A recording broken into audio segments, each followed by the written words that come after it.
Ngayon ho, mga bossing, dakuin natin, ito muna tayo, kay Tobats, nanginginig ho. Ferdinand Marcos Jr. Dito ho, mga kababayan, no? Kasama ho din ito doon sa kaninang doon sa kaninang harapan, doon sa Senado, mga boss Chipamo, sir. Doon sa, kasama ito, doon sa nagsalita si Chis Escudero, no? Na napakahaba po. Mamaya ipe-play natin yun, papakita natin at iisa-isahin natin yung sinabi ni Chis Escudero. Kasama ho. Pero kung mapapansin nyo ho, mga kababayan, iba ang litanya ni Bato de la Rosa, iba ang topic ni Tobats, no? Mas nakapokus ho, mga boss Chipamo, sir, sa ICC, si Bato de la Rosa. Bakit? Kabado. Bakit kabado?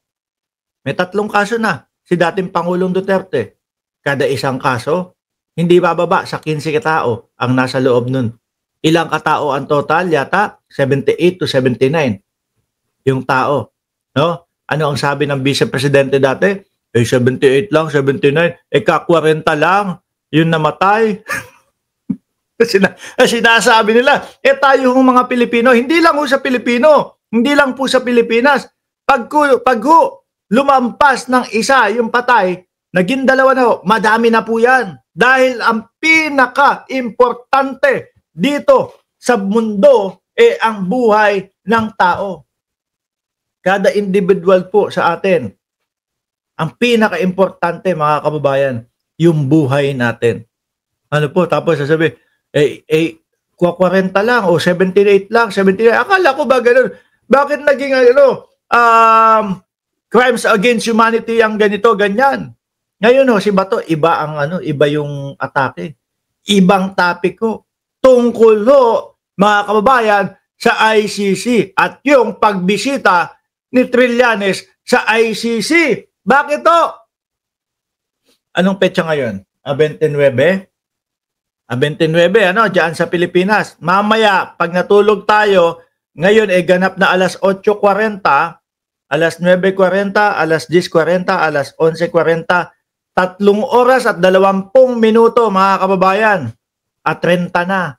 Kinabukasan nun na 1 na ng Oktubre. At eto nga po, yung sinasabing mga buwan na merong warrant of arrest o lalabas na yung warrant of arrest nila Bato de la Rosa. Kasama po sila. Sabi doon sa sulat ng ICC, co-perpetrator daw sila. O di ba? Nabanggit yung apelidong de la Rosa. May iba pa bang de la Rosa na dikit sa dating Pangulong Duterte? Nabanggit yung pangalan ni Vitaliano. Hindi naman, wala yung Vitaliano. Nabanggit yung apelidong Aguirre. May iba pa bang Aguirre na malapit sa dating Pangulo? At nare-relate ko dito sa sa ICC. Wala. No? At feeling ko magkakatotoo yung Oktubre na warrant of arrest. Pakinggan na natin si Tobats. President Ferdinand Marcos Jr. By the Philippine Embassy in The Hague.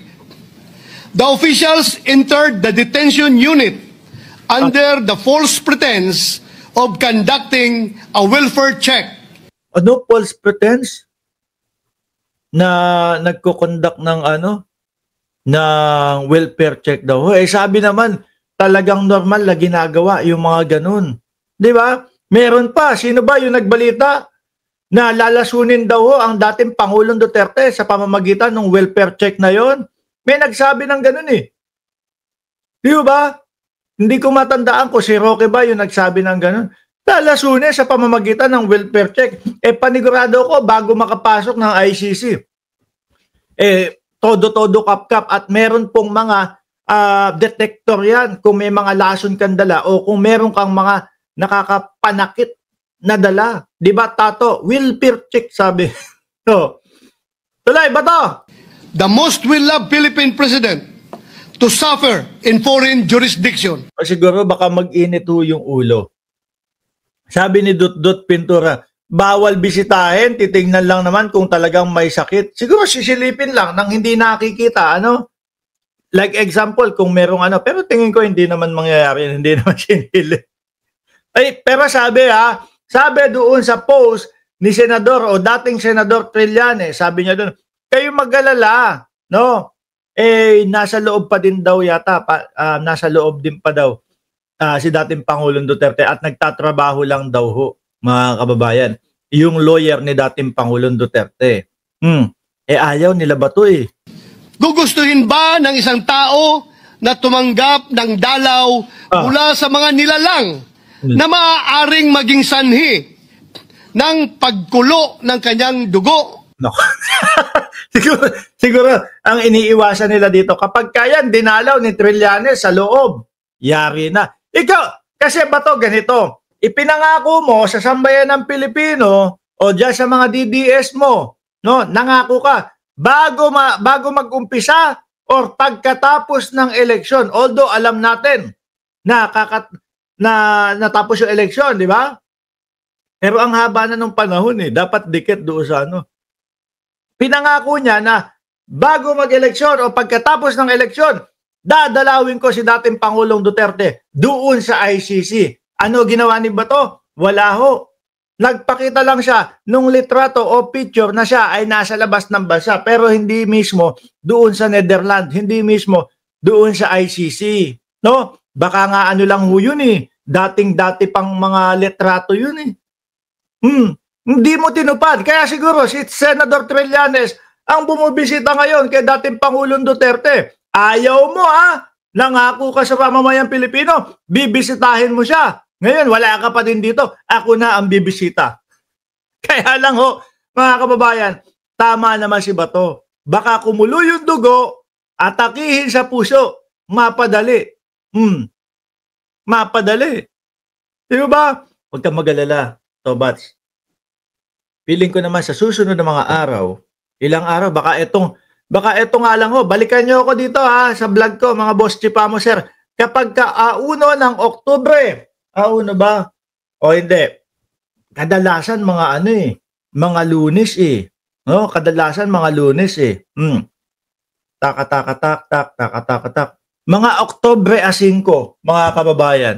Hula ko lang to hula ko lang 'yon. Oktubre 5, baka lumabas ang warrant of arrest ni Bato de la Rosa. Kundi 1, 5 ng Oktubre. Uulitin ko, hula ko lang 'yan, mga kababayan. At yan po ay base lang doon sa galaw-galaw at pagkakasunod-sunod nung mga release na statement ng ICC at galaw nitong sila Bato de la Rosa. Wala ho akong base doon sa aking puting ahas. Wala ho akong ganun. Base doon sa ganito. Base sa wala. No? Ano lang ho ito, mga kababayan? Dahil lang po sa pagkakasunod-sunod nitong sitwasyon, kaya ako nasabi yun, no?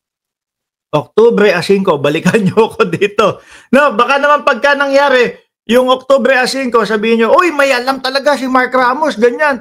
Hindi ho, wala ho. Hula lang ho yun, base po doon sa pagkakasunod-sunod ng mga release na mga balita ng ICC. Sabi ni Miko Boys, hala, less than half a month. Kasi mga ganyang panahon ho tayo binibigla mga boss di ba? Mga ganyang panahon yung kakapasok lang ng buwan. Pagkapasok ng buwan, unang Lunes ng buwan. Yun lang ho ang pinagbasihan ko dyan, mga kababayan. Pero kasi dahil nga 1 week bago mag-release na may kaso na nga ang dating Pangulong Duterte, nandun yung mga pangalan nila Tobats. At walo sila. 'Di ba? Sabi ni Ginger Cat, ma-surprise talaga si Calvo. Mapapasabi to. Nako, Mr. Trillanes, eto na ho. Come on, make madi na today. Huwag niyo nang sayangin ang buwis ng taong bayan sa inyong kasinungalingan. Huwag niyo nang pag mumukain mo yung welfare check na yon, tingin mo gagawin nila at magagawa nila sa loob ng ICC? Yung iniisip ninyo? Kamay ang dating Pangulo sa pagpapalapad niyo ng papel. Wow. Sabi nga ng mga kayo lang na masigaw ng dating Pangulo, bring him home dyan. Di ba? Kami nga tahimik na, pati nga yung mga rally. Yung rally na ang sigaw sigaw is laban sa corruption. Ginagawa niya, bring him home. inspirational post sa social media. You cannot heal the same environment that hurt you. You cannot heal the company of those who merely stood and watched while you were harmed. Oh. So nasasaktan daw sila doon sa pagbisita. Panigurado naman galing sa bulsa ni Senador Trillanes yung pera na yon, kung yung pagpunta niya doon.